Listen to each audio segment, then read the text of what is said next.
사랑하는 하여묵 가족 여러분, 안녕하세요. 김소명 목사입니다. 오늘도 주시는 생명의 말씀을 의지하여 소망 얻고 능력 받는 모든 주의 귀한 자녀들 다 되시기를 축복합니다. 이 시간 본문은 신명기 4장 1절에서 4절입니다. 이스라엘아, 이제 내가 너희에게 가르치는 규례와 법도를 듣고 준행하라.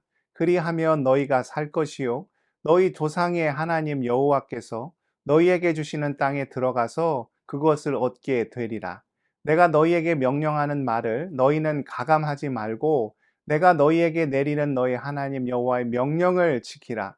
여호와께서 바알 부올의 일로 말미암아 행하신 바를 너희가 눈으로 보았거니와 바알 부올을 따른 모든 사람을 너희의 하나님 여호와께서 너희 가운데에서 멸망시키셨으되 오직 너희의 하나님 여호와께 부터 떠나지 않은 너희는 오늘까지 다 생존하였느니라. 아멘. 5분 먼저 가려다 50년 먼저 간다는 말이 있습니다. 급한 마음에 5분 먼저 가려고 과속을 하다가 잘못해서 큰 사고가 나면 원치 않은 인생의 종착점에 너무나도 빨리 도착할 수 있게 된다는 의미이죠. 사실 운전할 때 빨리 도착하는 것보다 훨씬 더 중요한 것이 안전하게 목적지에 이르는 것입니다. 그러기 위해서 가장 중요한 것이 교통 법규를 지키는 것이지요. 아프리카 나이지리아의 판사 모니카 동반 맨셈은 여유가 생기면 수도 아부자의 거리로 나섭니다. 푸른색 교통 안내 조끼를 입고 허공을 향하여 두 팔을 저어가며 빠르게 내달리는 차량을 향해 교통 지시를 내리지요. 그녀가 그렇게 하는 데는 분명한 이유가 있습니다. 바로 그 자리에서 사랑하는 아들을 뺑소니로 잃었기 때문입니다.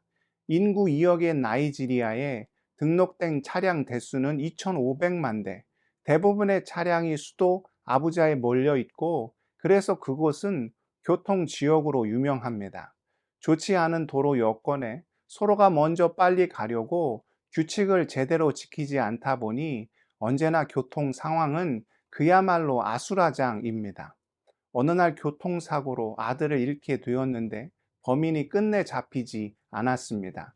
자신은 판사임에도 이런 억울한 일을 당하였는데 다른 일반 사람들은 오죽할까 싶은 마음에 무질서한 교통 상황을 그냥 눈 뜨고 볼 수만은 없어 두 손 두 발 걷어붙이고 그렇게 직접 나서게 된 것이지요. 얼마 전 전기차와 자율주행으로 유명한 자동차 회사에서 리콜을 진행한다는 이야기를 들었습니다. 자율주행 시 차선 인식 등 교통규칙을 제대로 지키지 않는 오류가 발견되어 프로그램 업데이트 형식의 리콜을 진행한다는 것이었습니다. 아무리 최첨단 기술이라도 법규를 따르지 않으면 대형 사고로 이어질 수가 있지요. 빨리만 가려고 신호를 지키지 않고 심지어는 역주행까지 감액을 한다고 생각해 보십시오. 물론 액션 영화에서는 그런 장면이 필요할 수 있지만 내가 타고 있는 차량에서 그런 일이 벌어진다면 정말 아찔한 일이 아닐 수가 없지요. 아무리 차량 성능이 좋고 다니는 도로에 최첨단 기술이 접목되어 있다고 하여도 정해진 교통 규칙을 철저히 준수할 때만이 안전하게 그 모든 혜택을 누릴 수가 있듯이 하나님의 복을 누리며 사는 방법도 그와 크게 다르지 않습니다. 어떤 분이 성경 말씀을 읽으면서 한눈에 알아볼 수 있게끔 색깔을 표시했다고 해요. 하나님께서 하라 명령하신 부분은 녹색으로, 하지 말라 명령하신 부분은 붉은색으로 표시를 하였다고 합니다. 그랬더니 성경책이 신호등처럼 보이더랍니다. 우리 인생의 신호등인 하나님의 말씀을 철저히 준행할 때 주님께서 우리를 위해 예비하시고 준비하신 복의 길로 안전하게 나아갈 수 있게 되지요. 오늘 말씀에 보면 광야 40년 역사의 회고를 마친 모세가 이스라엘 백성에게 다음과 같은 당부의 이야기를 들려주는 장면이 나옵니다. 오늘 말씀 1절과 2절을 다시 한번 볼까요? 이스라엘아, 이제 내가 너희에게 가르치는 규례와 법도를 듣고 준행하라. 그리하면 너희가 살 것이요 너희 조상의 하나님 여호와께서 너희에게 주시는 땅에 들어가서 그것을 얻게 되리라. 내가 너희에게 명령하는 말을 너희는 가감하지 말고 내가 너희에게 내리는 너희 하나님 여호와의 명령을 지키라. 이를 간단히 정리하면 어떤 말이 됩니까? 하나님의 복을 받기 위해서는 그 주신 명령을 반드시 준행해야 한다는 것이죠. 법을 지킨다는 것은 그 사람의 정체성과 특별히 국적이 어디에 있는지를 분명히 보여줍니다. 2021년도 미국이 아프가니스탄에서 철군을 할 때 그곳에 거주하던 대한민국 공사 직원들과 국민들이 함께 철수를 한 적이 있었습니다. 그때 그 계획을 미라클 작전이라 불렀지요. 갑자기 진행된 철수였기에 촌각을 다투는 급박한 상황일 수밖에 없었습니다. 그럼에도 불구하고 대한민국 정부는 최선을 다하여 자국민을 안전한 곳으로 이송하였습니다. 국가는 국민이 어디에 있든 법의 테두리 안에 있는 모든 자국민의 생명을 보호할 의무가 있기 때문이죠. 저는 미국에 거주하고 있지만 국적은 한국입니다. 그래서 한국의 법의 보호를 받을 수가 있습니다. 올 4월에 대한민국 22대 총선이 있지요.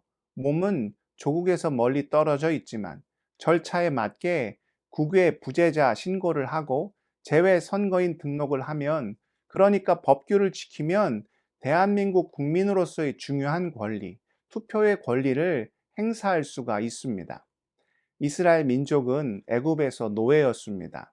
그들이 애굽에 속하여 있었을 때는 그 애굽의 법에 따라 노예라는 비참한 삶을 살 수밖에 없었지요. 그런 그들을 불쌍히 여기신 하나님께서 출애굽이라는 전무후무한 역사를 베풀어 주셨을 뿐만 아니라 율법이라는 하나님 나라의 새로운 법을 허락하여 주셨지요. 이 언약을 따르고 순종할 때 그들은 더 이상 애굽의 노예가 아니요 하나님의 보호하심과 은혜 가운데 거하는 하나님 나라의 새 백성이 될 수가 있었습니다. 이제 이스라엘은 하나님께서 허락하신 젖과 꿀이 흐르는 가나안 땅을 목전에 두고 있었습니다. 그 속에서도 복을 복대로, 은혜를 은혜대로 누릴 수 있는 방법은 너무나도 자명하고 확실하지요. 오늘 본문 5절과 6절입니다. 내가 나의 하나님 여호와께서 명령하신 대로 규례와 법도를 너희에게 가르쳤나니 이는 너희가 들어가서 기업으로 차지할 땅에서 그대로 행하게 하려 함인즉 너희는 지켜 행하라. 이것이 여러 민족 앞에서 너희의 지혜요 너희의 지식이라. 그들이 이 모든 규례를 듣고 이르기를 이 큰 나라의 사람은 과연 지혜와 지식이 있는 백성이로다 하리라. 사랑하는 믿음의 지체 여러분, 우리가 보호를 받고 권리를 누리며 살기 위해서는 항상 그 주어진 규칙을 먼저 준행해야 합니다. 교통규칙을 지켜야 안전하게 목적지까지 보다 신속하게 도달할 수가 있고, 또한 속한 나라의 법규를 준수할 때 국가는 자국민이 그 어디에 있다 할지라도 권한을 부여하고 또 생명과 재산을 보호하여 주지요. 우리가 하나님 나라의 복을 누리며 사는 방법도 이와 크게 다르지 않습니다. 내가 어떠한 상황에 놓여 있든지 간에 하나님 나라의 백성임을 깨닫고 그 예비된 복을 충만히 누리는 비결은 주의 말씀을 늘 기억하고 그 뜻에 온전히 순종하며 사는 것이지요. 성경은 말합니다. 시편 119편 1절과 2절에 행위가 온전하여 여호와의 율법을 따라 행하는 자들은 복이 있으며 여호와의 증거들을 지키고 전심으로 여호와를 구하는 자는 복이 있도다.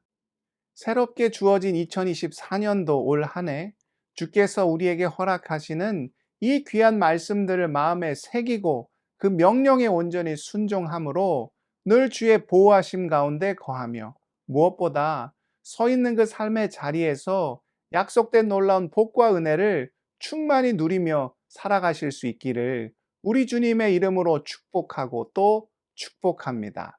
기도하시겠습니다.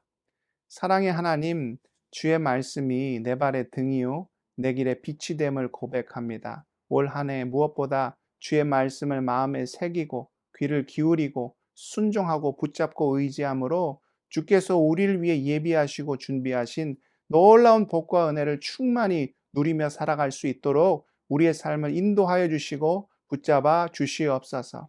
지금도 병상에 누워 눈물을 흘리며 주님께 간절히 구하는 모든 환우들 그 머리에 안수하여 주시고 기름 부어 주시고 십자가에 못 박힌 손으로 어루만져 주실 때 주의 놀라운 치유와 회복을 경험할 수 있도록 아버지여 놀랍게 역사하여 주옵소서. 삶의 모든 어려움, 고통, 아버지여 절망과 탄식, 아픔의 일들을 주님께 올려드리는 모든 기도 흠양하여 주시고 놀라운 응답으로 함께하여 주실 때 후히 주시며 결코 꾸짖지 않으시는 주의 풍성함과 넉넉함을 삶 속에서 누리며 살아갈 수 있도록 아버지여 주의 백성들 긍휼과 자비로 온전히 함께하여 주옵소서. 오늘 하루의 삶도 복된 삶으로 인도하여 주실 것을 간절히 소원하오며 존귀하신 우리 구주 예수 그리스도의 이름으로 간절히 기도드리옵나이다.